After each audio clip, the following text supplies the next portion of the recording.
പ്രിയ സ്നേഹിതരെ, പ്രകൃതിയെക്കുറിച്ച് നമുക്കെല്ലാവർക്കും വലിയ മതിപ്പാണ്. ഇതിൻ്റെ ഭംഗി, അതായത് വൃക്ഷങ്ങളുടെ, സസ്യങ്ങളുടെ, സൂര്യൻ രാവിലെ ഉദിക്കുന്നത്, സൂര്യൻ അസ്തമിക്കുന്നത്, ചന്ദ്രൻ തെളിഞ്ഞ് നിലാവ് തരുന്നത്, ഇതൊക്കെ നമ്മൾ വളരെ സന്തോഷത്തോടെയും അഭിമാനത്തോടെയും വളരെ മതിപ്പോടെ കാണുന്ന പ്രകൃതിയിലെ കാര്യങ്ങളാണ്. ഇനി കാലാവസ്ഥ മാറുന്നത്, മഴക്കാലം വരുന്നത്, പൂക്കൾ വിടരുന്നതൊക്കെ നമ്മൾ വളരെ സന്തോഷത്തോടെ കാണാറുണ്ട്. കണ്ണിന് കുളിർമ നൽകുന്ന ഒരു കാഴ്ചയാണ്. ഇങ്ങനെ പ്രകൃതി ഭംഗിയുള്ള സ്ഥലങ്ങളും വസ്തുക്കളും കാണാൻ നമ്മൾ ധാരാളം പണം മുടക്കിയാണെങ്കിൽ പോലും പോയി അതൊക്കെ കണ്ട് ആസ്വദിക്കുവാൻ നമ്മളൊക്കെ ശ്രമിക്കാറുണ്ട്. കാരണം അത്രത്തോളം ഭംഗിയോടെ, വൃത്തിയോടെ, അടുക്കും ചിട്ടയോടെയാണ് ദൈവം പ്രകൃതിയെ നിലനിർത്തുന്നതും സംരക്ഷിക്കുന്നതും ഓരോ ദിവസവും അല്ലെങ്കിൽ ഓരോ നാളുകളിൽ, ഓരോ കാലാവസ്ഥകളിൽ ഓരോ പുതുമ കൊണ്ടുവരുന്നതൊക്കെ. അങ്ങനെയൊക്കെയാണെങ്കിൽ ദൈവം സൃഷ്ടിച്ച മനുഷ്യനെക്കുറിച്ചും ദൈവത്തിന് അങ്ങനെയൊക്കെയല്ലേ ചിന്തയുള്ളത്? അങ്ങനെ തന്നെയാണ്. പ്രകൃതിയിൽ അല്ലെങ്കിൽ സൃഷ്ടികളിൽ ഏറ്റവും വിലയേറിയത് എന്ന നിലയിൽ സൃഷ്ടിച്ച ഒരു സൃഷ്ടിയാണ് മനുഷ്യൻ. അതുകൊണ്ടാണ് വേദപുസ്തകത്തിൽ ഇങ്ങനൊരു വാക്യം പറയുന്നുണ്ട്. ഉൽപ്പത്തി പുസ്തകത്തിൽ ദൈവം മനുഷ്യനിൽ ദൈവത്തിൻ്റെ ജീവൻ ഇട്ടിരിക്കുന്നുവെന്ന്. അങ്ങനെയെങ്കിൽ ദൈവത്തിൻ്റെ ജീവൻ തന്നെ നമ്മുടെ ഉള്ളിലേക്ക് പകർന്നു തരുവാൻ താല്പര്യം കാണിച്ച ദൈവം, അതുകൂടാതെ നമ്മുടെ ശരീരത്തിൻ്റെ ഓരോ കോശങ്ങൾ, രക്തധമനികൾ, ഞരമ്പുകൾ, കോശങ്ങളെല്ലാം തന്നെ ദൈവം വളരെ സൂക്ഷ്മതയോടെ, വളരെ ശ്രദ്ധയോടുകൂടിയാണ് ഡിസൈൻ ചെയ്തു വച്ചിരിക്കുന്നത്. എങ്ങനെയാണോ പൂക്കൾക്ക് ഭംഗി ഉണ്ടാകുന്നത്, എങ്ങനെയാണ് സൂര്യൻ്റെ കിരണങ്ങൾക്ക് ഇരുട്ടിനെ മാറ്റി പ്രഭാതം കൊണ്ടുവന്ന് ഒരു ഉന്മേഷം കൊണ്ടുവരാൻ കഴിയുന്നത്, ഇതേപോലെ ദൈവം മനുഷ്യനിലും ഓരോ ദിവസവും ഓരോ നിമിഷവും ദൈവത്തിൻ്റെ ഒരു ജീവൻ, ദൈവത്തിൻ്റെ ഒരു ചലനം ഉണ്ടാകണം എന്ന് ആഗ്രഹിച്ചു. കൂടാതെ ദൈവത്തിൻ്റെ സ്വഭാവം കൂടെ മനുഷ്യനിൽ ഉണ്ടാകണം എന്ന് ദൈവം ആഗ്രഹിച്ചാണ് നമ്മളെ സൃഷ്ടിച്ചത്.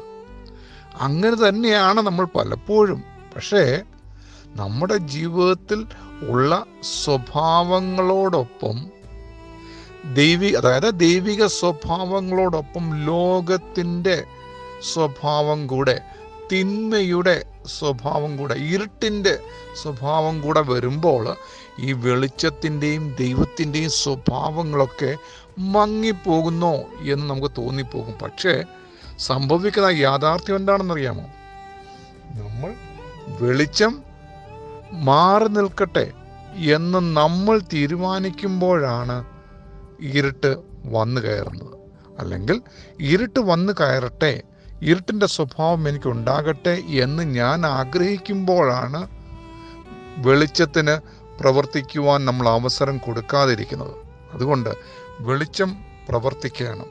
വെളിച്ചത്തിൻ്റെ പ്രവൃത്തി, ദൈവിക പ്രവൃത്തി, ദൈവിക സ്വഭാവങ്ങളൊക്കെ ഉണ്ടായിരുന്നാൽ അതിൻ്റെ ഭംഗി, ദൈവം അങ്ങനെയാണ് നമ്മെ രൂപകൽപ്പന ചെയ്തത്. ഞാൻ കഴിഞ്ഞ ദിവസം ഒരു താമരപ്പൂവിനെ കാണാനിടയായി. എന്തൊരു ഭംഗിയത്! അത് ചേറ്റിലാണ് നിൽക്കുന്നത്, വെള്ളത്തിൽ, കലങ്ങിയ വെള്ളത്തിലാണ് നിൽക്കുന്നത്. പക്ഷേ അതിൻ്റെ ഭംഗി ആ ചേറുകൊണ്ടല്ല, ദൈവം അതിന് കൊടുത്തിരിക്കുന്ന ഡിസൈൻ അനുസരിച്ച് അത് അതിൻ്റെതായ സമയത്ത് അത് വളരുന്നു. അപ്പോൾ ചേറ്റിൽ നിൽക്കുന്നോ ഇല്ലയോ എന്നുള്ളതിനേക്കാൾ ഉപരി അതിന് ദൈവം കൊടുത്ത ആ സ്വഭാവ ഗുണം അത് പ്രകടിപ്പിക്കുന്നു എന്നുള്ളതാണ് അതിൻ്റെ പ്രത്യേകത. അതുകൊണ്ട് നമ്മൾ ലോകത്തിലാണ്, തിന്മയുടെ ഇടയ്ക്കാണ്, ദുഷ്ടന്മാരുടെ ഇടയ്ക്കാണ്, ദോഷ സ്വഭാവമുള്ളവരുടെ ഇടയ്ക്കാണ് നമ്മൾ ജീവിക്കുന്നത് എന്നൊക്കെ പറഞ്ഞ് പരിതപിക്കുന്നതിന് പകരം, ദൈവമേ, അങ്ങ് എനിക്ക് തന്ന സ്വഭാവം, നന്മയുടെയും വെളിച്ചത്തിൻ്റെയും സ്വഭാവ ഗുണങ്ങൾ ഒക്കെ പ്രകടിപ്പിക്കുവാൻ എനിക്ക് ആഗ്രഹമുണ്ട്. ഈ തിന്മയുടെ ചുറ്റുപാടിലാണ് ഞാൻ ജീവിക്കുന്നത് എങ്കിലും ഒരു താമരയെ പോലെ ഞാൻ വിടർന്ന് ശോഭിക്കും. താമരയെ പോലുള്ള ഭംഗി എൻ്റെ ജീവനുണ്ടാകുവാൻ ഞാൻ ശ്രമിക്കും. ഇരുട്ടിൻ്റെ പ്രവൃത്തികളെ നിർത്തിക്കളഞ്ഞിട്ട് അല്ലെങ്കിൽ ഇല്ലാതാക്കിയിട്ട് വെളിച്ചത്തിൻ്റെ പ്രവൃത്തികൾ മാത്രം എന്നിലുണ്ടാകാനുള്ള എല്ലാ ശ്രമങ്ങളും ഞാൻ നടത്തും എന്ന് നമുക്ക് ആത്മാർത്ഥതയോടെ ദൈവത്തോട് ആഗ്രഹിക്കുകയും പ്രാർത്ഥിക്കുകയും ചെയ്യാം.